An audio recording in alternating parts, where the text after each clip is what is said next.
Selamat malam pemirsa, Anda menyaksikan Headline News. Tenaga ahli utama kantor staf Presiden, Johannes Joko menjelaskan soal riak-riak berbahaya yang dimaksud oleh Presiden Joko Widodo.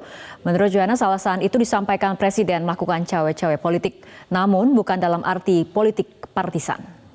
Ini kan beliau sebagai, sekali lagi, logika sederhana aja Mbak, sebagai kepala keluarga. Kepala keluarga itu pasti ketika anggota keluarganya ataupun ketika keluarga itu mengalami satu masalah, pasti yang namanya punya tanggung jawab moral sebagai kepala keluarga, pasti beliau akan turun tangan. Baru berpotensi, kan kalau kita pahami dari statement Bapak Presiden itu kan jelas sekali Mbak, bahwa Bapak Presiden bilang bahwa kalau nanti ada riak-riak yang membahayakan negara, maka beliau akan cawe-cawe. Sekali lagi Mbak, ini sebenarnya logika dan naluri manusia sederhana, naluri sebagai orang tua, sebagai seorang pemimpin begitu. Tadi Pak Mardhani bilang nggak ada kok masalah di 2014, 2019.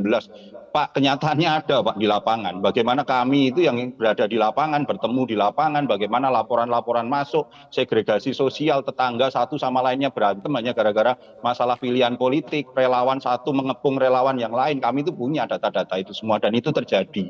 Itu yang jangan sampai hal-hal seperti itu. Kita boleh Pak beda secara politik. Maka perbedaan-perbedaan politik itu harus diadu dalam konsep dan gagasan. Bukan dalam ketakutan-ketakutan, bukan dalam segregasi sosial. Nah kalau tadi Mbak yang disampaikan oleh Bapak Presiden bahwa kalau nanti ada riak-riak, ya beliau wajar dong Mbak. Apa yang salah dari seorang presiden, dari seorang kepala negara ketika, sekali lagi ya Mbak ya, ketika keluarganya mengalami ancaman. Keluarga itu siapa? Bangsa Indonesia. Ketika keluarga ini yang sedang happy-happy lalu melihat ada persoalan, siapa kepala keluarga? Kalau beliau nggak bertanggung jawab, ya beliau diem saja. Hari ini Bapak Presiden itu tenang, kalau beliau tenang-tenang saja Mbak sampai 2014 selesai, sudah dengan segala ini, itu bisa saja beliau mengambil pilihan itu. Tetapi ini kan masalah pilihan tanggung jawab moral begitu Mbak Kania. Karena memang kita harus melihat porsinya secara proporsional.